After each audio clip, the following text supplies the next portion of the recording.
Hello everyone, welcome है आप सभी का आपके अपने ही चैनल तरु वाटिका में। दोस्तों, आज एक ऐसा सेंटेड और हार्डी प्लांट लेके आई हूँ मैं आपके लिए, जो आप भी खुश हो जाएंगे। इसको अगर अपने गार्डन में आप लगाते हैं तो इसको बहुत ही क्रोटोन जैसे हमारे गार्डन में ब्यूटी ऐड करता है ना, उससे ज़्यादा बढ़िया ये प्लांट है।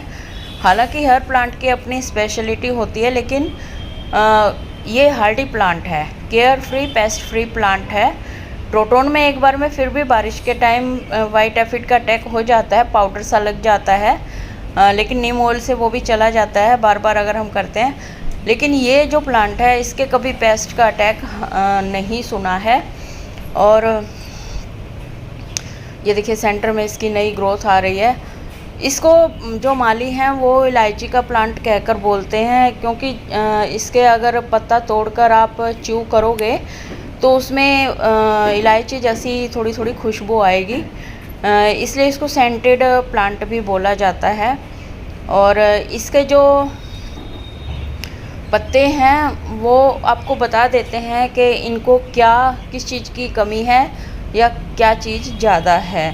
जैसे अंडर वाटरिंग है, ओवर वाटरिंग है, या फिर ह्यूमिडिटी कम है, या फिर वो डायरेक्ट सनलाइट में रखा है, तो इसके जो पत्ते हैं वो फोल्ड होना शुरू हो जाते हैं। फोल्ड होना शुरू हो जाते हैं तो आपको समझ लेना चाहिए कि इसमें क्या चीज़ की कमी है। फोल्ड होकर इसके पत्ते ऐसे लगते हैं मानो वो ना प्रोटेक्ट कर रहे हों अपने आप को। अगर डायरेक्ट सनलाइट में रखा है तो ऐसे लगता है कि वो प्रोटेक्ट कर रहे हैं अपने आप को सनलाइट से। और जैसे अंडर वाटरिंग होती है तो ऐसे लगता है कि जो उसकी जो पत्तियां हैं वो भी ज़्यादा पानी ना उड़े उसकी पत्तियों में से, तो वो आप अपने आप को प्रोटेक्ट कर रहे हैं सनलाइट से, डायरेक्ट सनलाइट से। और अगर आपने उसको रिपोर्ट किया है, जैसे मैंने इसको कल रिपोर्ट किया था, तो इसकी वीडियो नहीं मैं बना पाई क्योंकि मोस्टली सभी प्लांट्स का एक ही तरह का रिपोर्टिंग होता है। और इसकी जो रिपोर्टिंग का 1-2 दिन होता है स्टार्टिंग का, तब भी इसके पत्ते जो हैं कर्ल हो जाते हैं। कर्ल मीन्स फोल्ड हो जाते हैं बस थोड़े से, तो वो थोड़ा शौक में होते हैं उस टाइम। इसलिए डरने की बात नहीं है। जब आपका प्लांट सेट हो जाएगा तो आप ये जो पत्ते हैं ये बिल्कुल फ्लैट हो जाएंगे और इसकी जो ब्यूटी है वो देखते ही बनेगी। इसके जो राइजोम्स होते हैं उसके थ्रू ये डिवाइड होता है प्लांट। राइजोम्स के कारण इसके जो बेबी प्लांट हैं आसपास ग्रोथ होते रहते हैं उनमें, और ये गमला देखते ही देखते भर जाता है। तो इसको आप उस टाइम डिवाइड कर सकते हो खोलकर। 2 गमलों में आप इसके डिवाइड कर सकते हो बेबी प्लांट, और बहुत ही जल्दी इसकी ग्रोथ होती है। क्योंकि ये ह्यूमिडिटी लवर प्लांट है, इसलिए इसको मिस्टिंग करवाना भी अच्छा लगता है। समर में अगर आप इसकी मिस्टिंग कर देते हैं इसको पानी देते हुए शाम को, तो बहुत अच्छा लगता है इसको। और हार्डी प्लांट इसलिए है क्योंकि ये बहुत ज़्यादा केयर नहीं मांगता है। बस आप फर्टिलाइज़र डालते हैं, तो जब भी सीजन शुरू होता है, जैसे गर्मी शुरू हुई तब आपने इसको फर्टिलाइज कर दिया, सर्दियाँ शुरू हुई तब फर्टिलाइज कर दिया, और अगर बारिश शुरू होती है तो उस टाइम आप फर्टिलाइज कर दीजिए। इसलिए साल में 3-4 सीज़न ऐसे होते हैं जिनकी स्टार्टिंग पे आप फर्टिलाइज कर दोगे वर्मी कंपोस्ट या गोबर खाद से, तो इनफ है इसके लिए।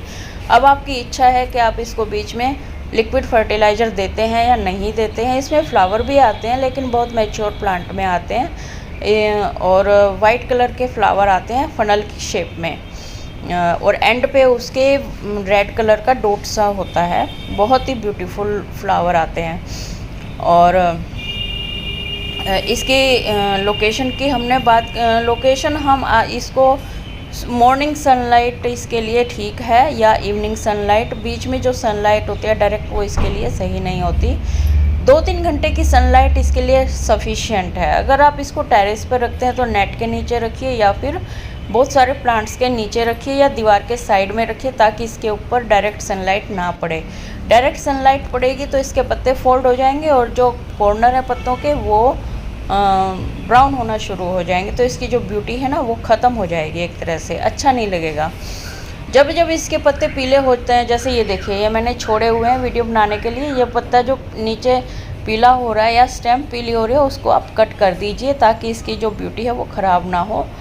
और आपको थोड़े दिन में बेबी प्लांट यहाँ पर दिख जाएंगे, इसलिए डरने की बात नहीं है। अगर प्लांट थोड़ा हल्का होता है तो कोई बात नहीं, क्योंकि जो एनर्जी होती है वो ये पीले पत्ते खींच ले जाते हैं, और जो ग्रीनरी होती है, ग्रीन पत्ते होते हैं, तो उनकी तरफ एनर्जी कम जाती है। इसलिए हमें पीले पत्तों को निकाल देना चाहिए साथ साथ, ताकि जो पूरी एनर्जी है वो प्लांट के दूसरे पार्ट को मिले, जिसके लिए ज़रूरी है।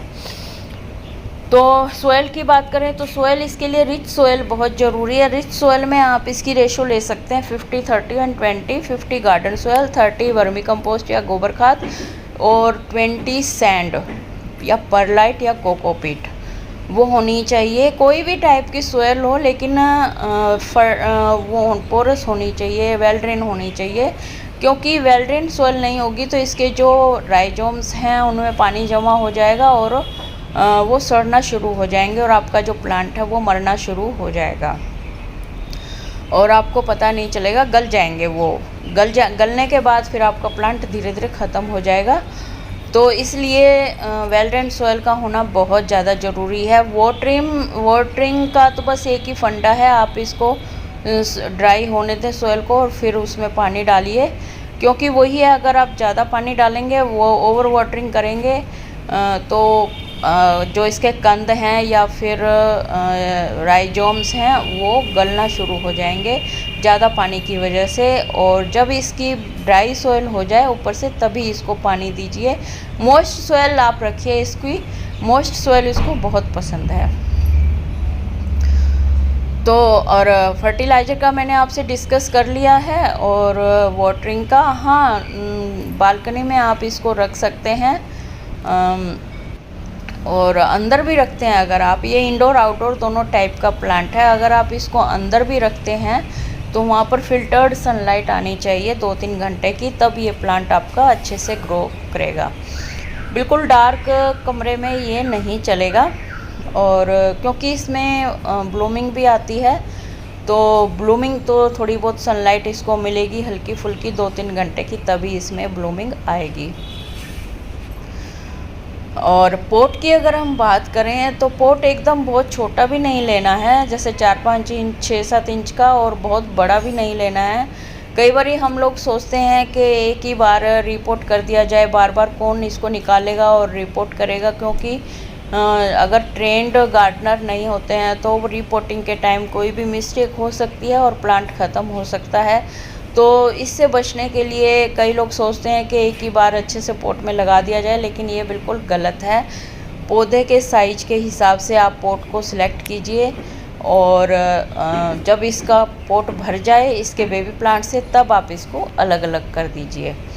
अलग अलग करने के बाद बेशक आप सेम पोट में लगा दीजिए, सेम साइज के पोट में, वो कोई दिक्कत नहीं है, और बहुत जल्दी ग्रोथ करता है ये। और अगर ज़मीन में लगाया जाए इसको, मिट्टी में, तो वहाँ पर तो इसकी ग्रोथ बहुत ज़्यादा होती है और 6-7 फीट तक चला जाता है। लेकिन देखिए ये गमले में है, ये भी 1-1.5-2 फीट तक तो ये भी गया हुआ है। अगर आप अपने गार्डन में ब्यूटी ऐड करना चाहते हैं, वेरीगेटेड स्पेशल, तो आप इस प्लांट को चूकिए मत, अभी ले आइए, क्योंकि बहुत ज़्यादा महंगा प्लांट भी नहीं है ये, और प्लांट्स जितने ही इसकी कॉस्ट होगी। हाँ, अगर आप नर्सरी से लाना चाहते हैं तो पहले ऑनलाइन ट्राई कर लीजिए। कई बार क्या होता है कि ऑनलाइन प्लांट सस्ते मिल जाते हैं नर्सरी की बजाय, और 90-100 के आसपास इसका जो प्लांट है वो मिल जाता है। बाकी लोकेशन वाइज थोड़ा बहुत डिफरेंस तो आता ही है रेट में। और मेरे ख्याल में मैंने इसकी सारी केयर टिप्स आपको बता दी होगी। फिर मिलते हैं नए अपडेट में, तब तक के लिए गुड बाय। और हाँ, जाते जाते सब्सक्राइब करना ना भूलें। फिर मिलते हैं, बाय बाय, टेक केयर।